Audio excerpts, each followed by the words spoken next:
Hey, it's Kendra G, radio host in Chicago and also TV personality. But more importantly, I am a HBCU graduate, proud graduate of Hampton University. So I'm so honored to be doing this conversation in honor of HBCU Buzz because it is all about Black excellence, right? And I am living a dream in this moment because I have interviewed everyone in this group except for the front man, the lead singer, the heartthrob, the one my two sisters used to fight over when I was a child about who was his baby mama, and neither one of them really was. He is the front runner, the lead singer of the one and only New Edition, Ralph Tresvant. How are you?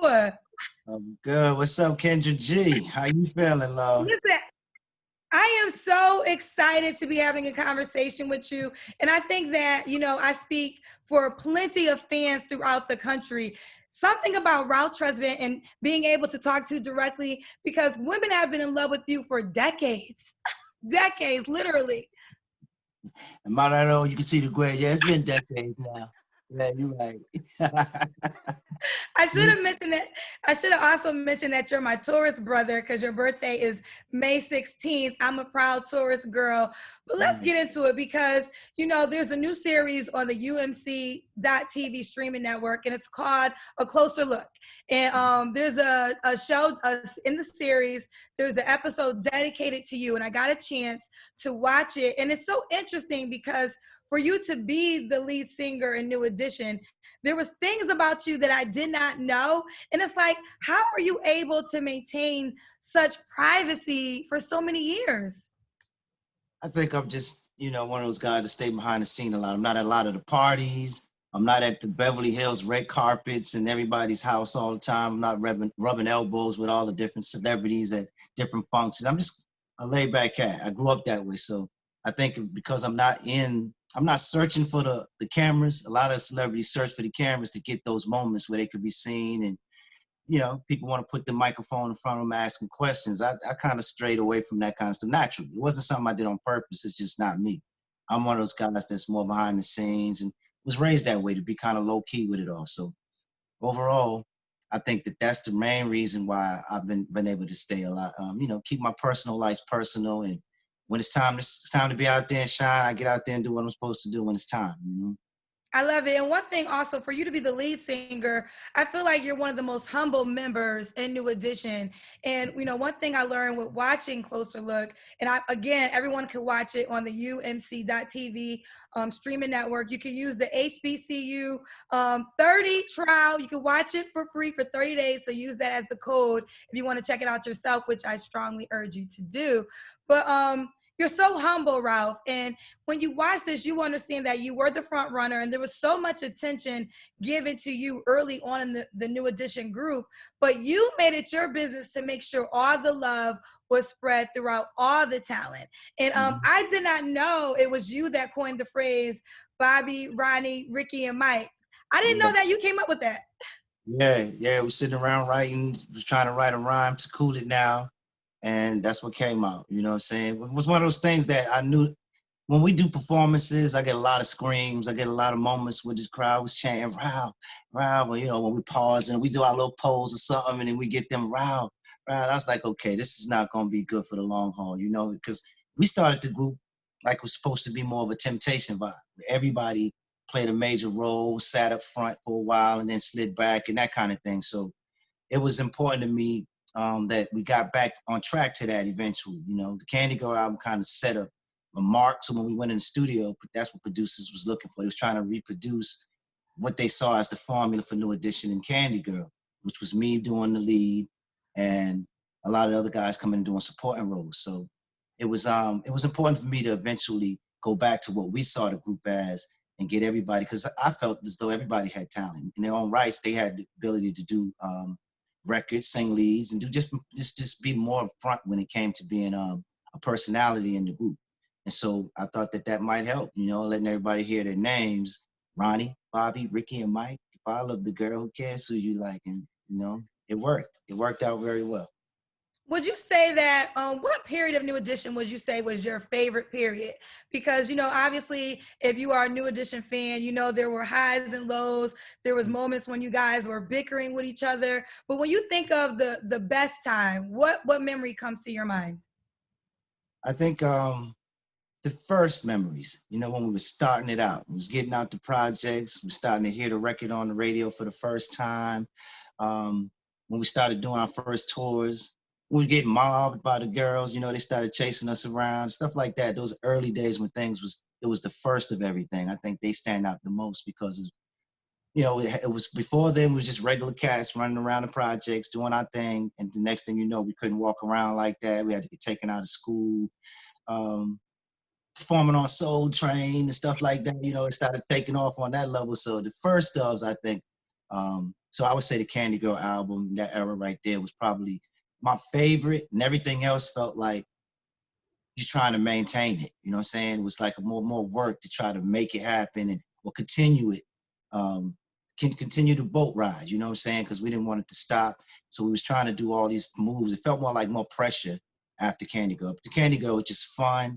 The world was opening up to us. The experience was all new. And so I think those were the days that I remember the most. I know. Speaking of memories, I want to take you back to a Black college moment. Again, I got to show love to HBCU Buzz for asking me to do this conversation with you. I went to Hampton University. Now, if it's not Hampton, it's okay. But do you have a memory of a New Edition visiting a Black college that you'll never forget? Absolutely. We did the parade one year. We came through Hampton. Yeah, we came through I think it was Hampton, but it was Howard. We came through, did the parade with him. Bro, Yeah. you can't make that kind of mistake. You can't get a Hamptonian excited and then say, "Oh no, actually it was Howard University."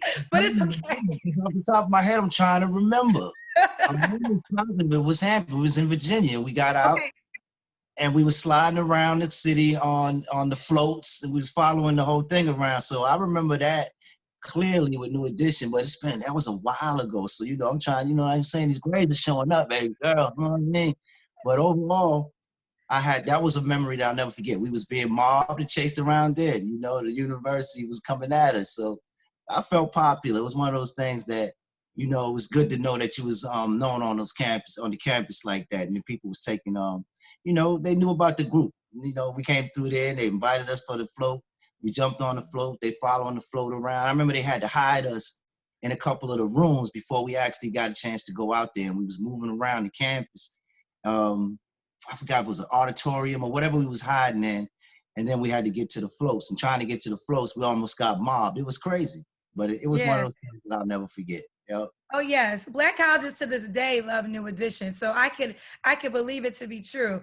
Now I want to go back to the group because when you watch Closer Look, you'll see that you had opportunities early on to go solo, but you were always about New Edition. In hindsight, obviously we know so many different groups came out of New Edition. Do you ever regret not taking your solo opportunity, even as a young Ralph, early on?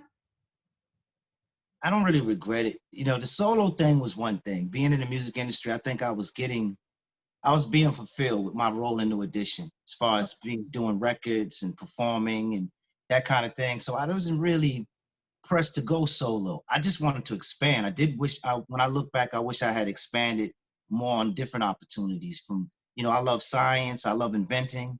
I love holistic medicine and, just healing people. I love real estate and that whole, I just wish I'd have branched out and did more things, even probably away from not just New Edition, but away from the music industry in general. And then when you talk about within the industry, I wish I'd have spent a little more time just helping to bridge the gap between people's dreams, people up and coming artists or wanting to get in the game, and record companies and labels and serious homes for them and bridging that gap. I wish I'd have spent a little more time doing that. But as far as being a solo artist, that was something that was always on the table since Candy Girl. I've always had the opportunity to do it, but I was really happy with my role with New Edition. I was cool with that. Yeah. I don't want to give a closer look away too much because I really want everybody to go check it out. UMC.TV, and you can use the HBCU 30 for the code. But Johnny Gill is a part of it. I will give you that much.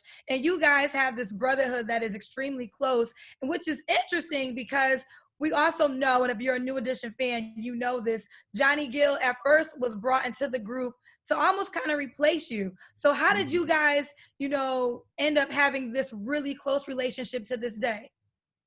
It was actually that the first time I met, well, not the first time I met him, but at first time I met him as a New Edition member, I wasn't a part of the decision to make him a New Edition member. So when I got down to flight time, I met up with the guys who was going to, for the first time, work with Jimmy Jam and Terry Lewis, which is that's the first time I met Johnny as far as a member. So he was down there ready to record, and I didn't know why he was there. It's like, what is he doing here? That kind of thing. So we got a chance to, after Jimmy Jam and them Jimmy and Terry realized there was something going on. There was something in the air. So the guys and I were sat down by those guys and asked what's going on. And, basically all of the truth came out without, like you're saying, giving away, because some of this has been addressed inside of the Closer Look episode. So I'll wait. But it was around that time, me and Johnny, we went into after the session, after one of the recording sessions, we met up in the hotel room and we sat down. We just talked, and we talked for at least a few hours. We just was going back, and I realized how much in common that me and him had, and it's been like that ever since. Johnny's like, I get him. I understand him as an artist. He thinks a lot like how I think. Very serious when it comes to his business, but likes to laugh. Very comical. We just hit it off. It was one of those things that he felt like from that day forward, we've been like we came from the same mother, pretty much. We're like brothers, like we came from the same family, that type of thing. So I check on him often in between music. We talk all the time and asking about each other's kids and, how our parents are doing.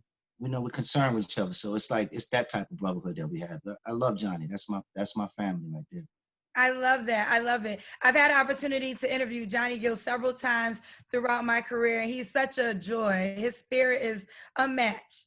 Um, how are you right now with the other members of New Edition? Have you talked to Mike lately, or Bobby, Ronnie? Like, what's the situation with you and the other members?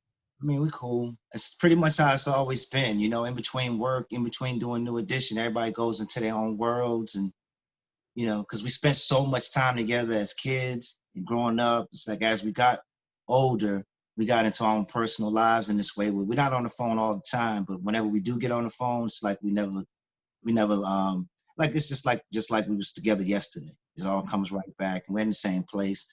We had a lot going on for a minute when it came to coming after the star on the Walk of Fame and the movie that came out about us, and we were supposed to do a New Edition run that didn't happen. That's been addressed too in a closer look, so I won't talk too much about that. But overall, coming out of that, there was some things that took place where it kind of fell apart again for a second. We went our own ways, but everybody's still cool. We back back on the phone here and there, trying to put the puzzle back together so we could make another run eventually. I love it. How much has this group taught you about letting go and forgiving? Because I feel like, if anything, this relationship with all these members, because you guys are connected for life. That's just what it is. Regardless if y'all mad at each other or not, y'all still New Edition. Fans are going to love y'all and see y'all together forever. But obviously, you're human beings. And if you are a New Edition fan, there's highs and there's also low moments. But I think there is a brotherhood, at least I would like to believe there's a brotherhood that can't be broken. But that has to come with maturity and forgiveness. So how much has this group taught you how to do those things? Well, I spent 90% of my life doing the group. So I guess anywhere I was going to eventually learn those lessons. But being within New Edition, um, we've all learned a lot about how to, the music industry teaches you that in general. You get with record companies and people that you deal with. Sometimes they hit you with, it's just business. It's nothing personal. It's business. So you have to learn how to separate things and understand that the five guys, and now the six with Johnny, but the five guys that came out of the projects that was sitting around, running around, trying to figure it all out, that's what it's all about. It's about those little dudes who's trying to make a better way for themselves and their families. And so when you look at that as the bottom line of why we do this, you tend to forget to overlook a lot of things that, and it's a group situation. You can't always have it your way. No one member can always have it their way. So within the group, I guess it's taught me a lot, taught us all a lot about how to take everybody else's opinion serious, let everybody have a voice, feelings, and let them all be expressed. And, we got to work them all out. We got to put it all on the table in order to keep it moving. So that's what we learned how to do. The group taught us how to take everybody into consideration and and and and make the best happen for the whole. You know what I'm saying? I love it. Your children are also a part of the series, and we get to see them and just your love of being a dad. How exciting was that? Because I don't think I've ever seen all your kids participate in something for you in the public eye, anyways. My kids were very private for me. I wanted them to just love dad. They barely knew about me in the new edition and the whole thing. They knew I must have done something because we was living pretty well, and when we moved certain places, people were always coming up to me and, can I have your autograph? Can I take a picture or whatever? So they started putting like, side eye and like, what's that all about? But that's my kids. I raised them to totally understand me and feel me for what I am, opposed to me, this artist or this successful singer or whatever you want to call it. My thing was to raise them. So now they're at that point where they're all grown. They're all out there exploring the world on their own. And now I can let the world kind of see what I've been doing all these years, who I've raised. They're very smart. They're very intelligent. They're very loving kids, caring. They're my world. So what all of what I was, I guess all of what I was doing all this for, I instilled in them so that they can go out there and show the world, what it's been all about. It's been more about, the world will know more about me and how I am, and the reflection of me will come through them than me talking about myself, because I don't talk about myself like that. I don't move around. So, but when you watch them and you listen to them as they move and the things that they do as they grow older, um, you'll see who I am through them. Right. You said it several times. You're private. You don't like talking about yourself, and I think that's why I appreciate it. I appreciate this series and the episode with you so much because, like I said, for you to be the lead singer of New Edition, for us not to know so much of your personal life, it almost seems like impossible because now we live in a day and time when it comes to celebrities, we almost know more about their personal life than like the actual talent of the reason why they're famous. Now we're living in a time where your personal life kind of leads, and then we say, oh yeah, by the way, I have an album on the way. How has that changed for you, just being an artist in all different decades? Like, in the beginning it wasn't like that, but now we got to know, like, who you with? You got any more kids on the way? Are you married still? Like, although those are the questions now that are asked in interviews that weren't always asked. So how was that for you as an artist with so much personal questions? It's different. It's different for me. It's one of those things that you get it once or twice and then I'm fading back to black on you. And, so you got to hear it now or don't ever hear it. You take a closer look on this, which is why I did it. The show wasn't based on, where is he? Or the has-been is trying to come out here and do something, that type of thing. It was based on just taking a closer look. So because of that, I felt like it was a good place for me to finally come out before it's too old and nobody want to see or care to, put it all on the line, kind of lay it out there so they can get a better look of who I am and what it's been like to be me and be part of New Edition and all that stuff. But yeah, I'll say a few things. I'll tell people when to mind their business. So you see me not answer a question, I'll skip that one, go to the next one if I have to. I won't answer it. And they'll know that that's my answer. That's none of your business. But for the most part, I'm brutally honest. You ask me something, I'm gonna tell you the truth.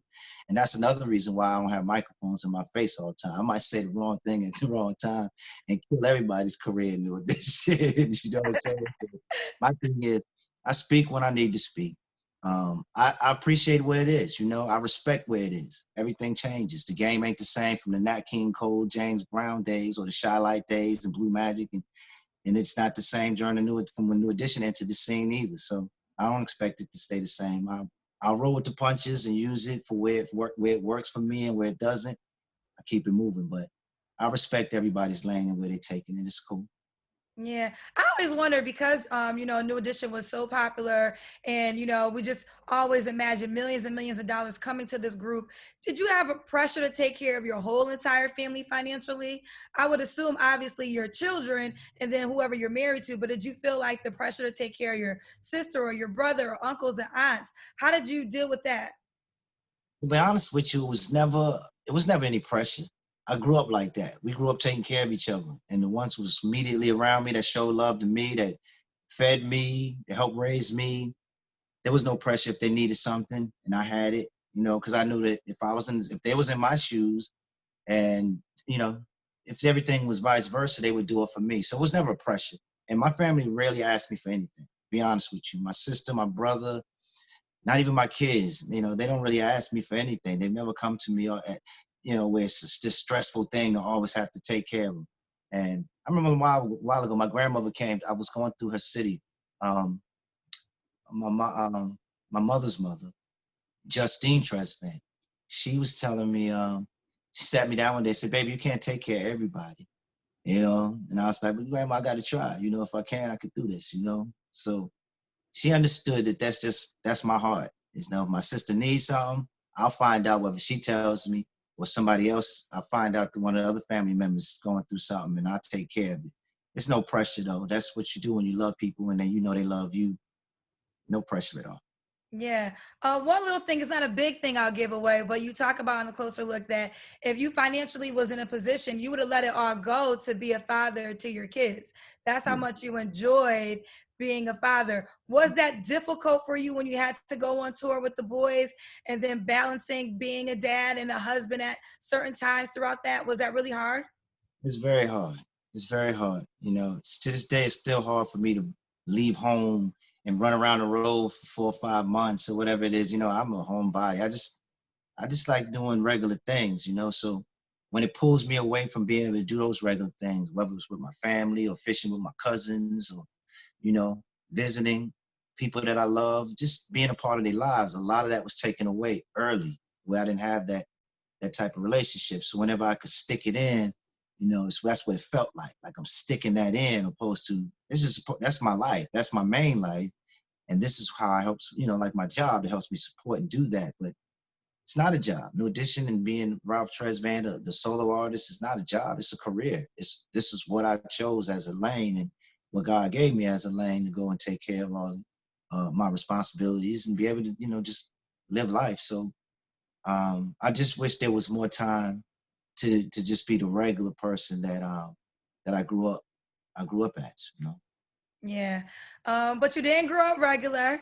You grew up as a superstar that changed, that's also influenced and changed the music game forever. And you also have new music on the way. So let's talk about that. What's coming up next from Ralph Tresvant?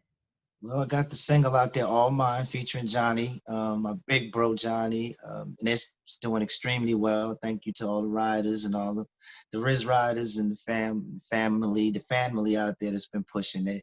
I have a new record coming together, new albums. The album deal, we're almost getting ready to finish signing the deal now. We found a home for the label, which is the same place that put out the single, which they did an excellent job at. So SRG, shout out to Claude and SRG out there, man. I appreciate y'all for looking out for me. The ink is about drying on that right now, so we're getting in the studio and finishing up the album to follow up the single, and that's what's going on. Sometime in 2021, we're gonna drop the new album. Yes, 2021. We got to talk about our new world with COVID and quarantine. And I don't think you've ever lived through anything like this. But what do you think about what's happening in our world today? It's tough. This is a tough one. You know, I'm thinking just like everybody else, man. To just stay safe. You know, connect, keep bonding, keep learning from each other so that we can see where it's going or what's the best course of action to take. But I'm trying to figure it out like everyone else. At this point, I'm just laying low, which is not hard for me. I already do that. But learning new crafts and things that you can do from home, trying to find new ways to generate income, teach your kids how to generate those, you know, those new ways and those new things that we're doing. And they're showing me some things. My kids are more internet and you know, social media savvy than I am. So they showing me, Dad, you probably want to try to do this over here, man. You know, you got a lot of fans. They might try, blah, blah, blah.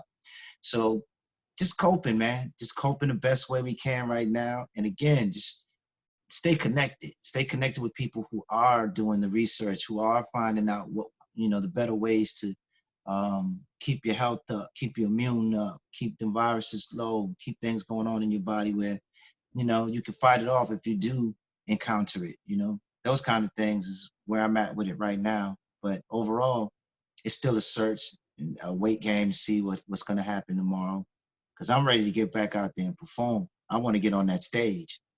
Yeah, I was gonna ask you what level of quarantine, what kind of quarantine person are you? Because there's some people who truly stay in the house. They don't want to see anybody they haven't seen since March. They don't want to go to the grocery store. Like they're like, don't come next to me. Then there's people like me who I get tested often, but Ralph, I'm out here in these streets. I'm on planes. You know, I gotta travel. I got a lot of things happening in my life that I have to be physically in front of. I'm constantly getting tested. I never have COVID, but I am definitely on planes and traveling. So how are you? Are you that kind of person? Are you like, no, don't come by me? I'm right in between the extreme and you. I'm Okay. somewhere. I'm not getting on planes, but I'm not staying in the house. So I will go to the grocery store and get my own groceries. You know, I move around out to the different areas where I'm at. You know, there's little jetties and fishing areas and stuff like that that I like to sit outside and kick it.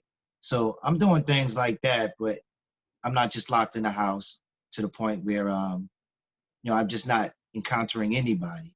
But I am very safe. I've done all my tests a couple times, at least 3 or 4 times I've been tested so far, and I've never had it as well.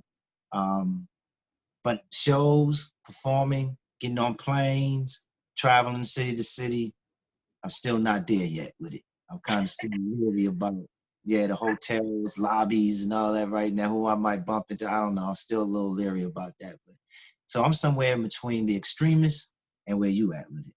Yes. And that's one portion of 2020, of course, everything we're going through with COVID. But another big thing that's happening right now is the Black Lives Matter movement and just Mhm. as an African American person, we know things like this has been happening for years.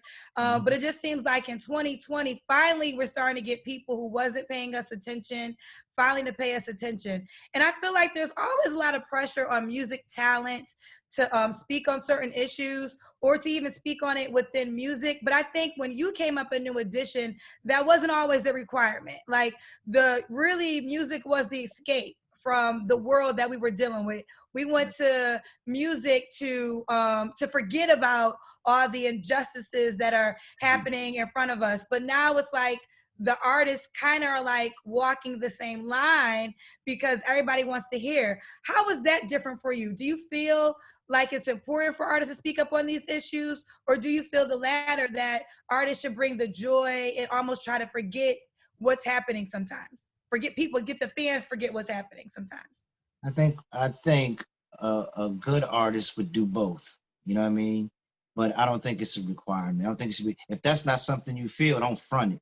Don't fake the funk and start trying to Black Lives Matter if that hasn't been the case. That's not the real deal with you. You know, for me, Black lives have mattered forever. You know, I've been watching all the Black lives that's been around me struggling for years. So my thing is, I've always been a part of the struggle. I've always been a part of the going down, making sure that they eat during the holidays, during the Christmas time, make sure kids got coats when it's time to go back to school, or when the winter time is coming, and backpacks and whatever it might be that I could help. I've always been a part of that. And it's always been near and dear to me because I come from that. You know, when I grew up, a lot of people that be around me don't even they can't believe when I explain some of the stories to them. It's like, yeah, me and my sister, we all lived in the project and everybody was going through it. But it seemed like my family, me and my sister was always a little poorer than the other kids. Like we was just really that family that was struggling for holidays and back to school. Well, my mother would go play bingo. And if she hit bingo, we had a good go back to school year. We had a good Christmas Day year. It was kind of crazy like that for me. A lot of times no, we didn't eat. We had to wait a few days or we something go down before we had a meal. So I've always seen us as Black people struggling and always understood how important it is for us to look out for each other and stick together and try to bond so that those neighborhoods that borrowing that egg from that neighbor, we don't want to lose that, or borrowing that, whatever it might have been, and you give it back when you got it, when the tides change, you're doing the same thing for them. I just felt the importance of never leaving or losing that. So if you're an artist and you have a voice and you can help spread that, and that's a part of your make, you should. You should do that, and you should find ways for that escape because that is a big part of it as well. You let people feel what it's like on the other side of that struggle, or get that hope to get out of that struggle someday through the music. And um, just through the things that you do in the neighborhoods and the different areas that are going through it like that, as an artist, to just lift them and give them that hope, you know. So I think if you're a good artist, you do both. Right. When you started off with New Edition, there was no Instagram, no Twitter, no Facebook. There wasn't these social media platforms that gave the opportunity for artists to connect directly with their fans. And I think because of these social media platforms, there's a lot of artists who don't need record labels anymore. They figured it out how to be independent artists and to be successful, even financially successful. Do you like that part of the evolution of the music industry, that now artists don't necessarily always need to be signed to a label? Like when you came out, you had to be signed in order to start off and launch as New Edition. I think it's brilliant. I think it's genius to have your own life in your own hands, just like owning your own business of any sort. Now, you know, just imagine if you want to open up a hair shop, you always had to go get signed before you can start doing hair or whatever it is. That's kind of, you know, you got to hope that person always wants to keep you signed in order for you to continue doing what you're doing, especially as years go by, or you're not selling as much hair, or what is it like, you know, as you used to sell, or the product is changing. You want to be able to fine tune it, figure it out yourself, be self-contained where you don't ever have to look to nobody else, um, for you just to continue doing what you do. So I think it's great. As when I see artists putting their own labels together, putting out, putting themselves in a situation where they can put out their own music, or if you're a painter, putting out your own painting and displaying it and getting it out there. I just think that's what it's. I think that's the way it should have always been, you know. And to see that it's finally gone into that direction, I think it's brilliant. I think it's genius. And hats off to all the artists that are doing that. I love it. It has been such a joy to have a conversation. You completed a dream for me because you were the only New Edition member I have never met or interviewed. And even though we're meeting in Zoom, we got to meet in person one day. So I give you a big hug. I need my Yes. I need that. I need Yes. I want to remind everybody again to check out your episode, A Closer Look, on the UMC.TV streaming platform. You can use the HBCU 30 code to check it out for 30 days and get to know more about Ralph Tresvant. But before you go, of course, I got to ask you another HBCU question. Now, granted, you are a superstar, the lead singer of New Edition, but in another lifetime, if you had to go to a historical Black college, which college would you have chosen, Ralph? Oh my God. Why are you killing me right now? You They say all put the me pretty girls went to Hampton. on the spot like that, you know, because they invited me when I was younger, I think I would go to Hampton. You would have a whole lot of babies early on. You would have a whole lot of kids. Listen, I think it's you are a living legend.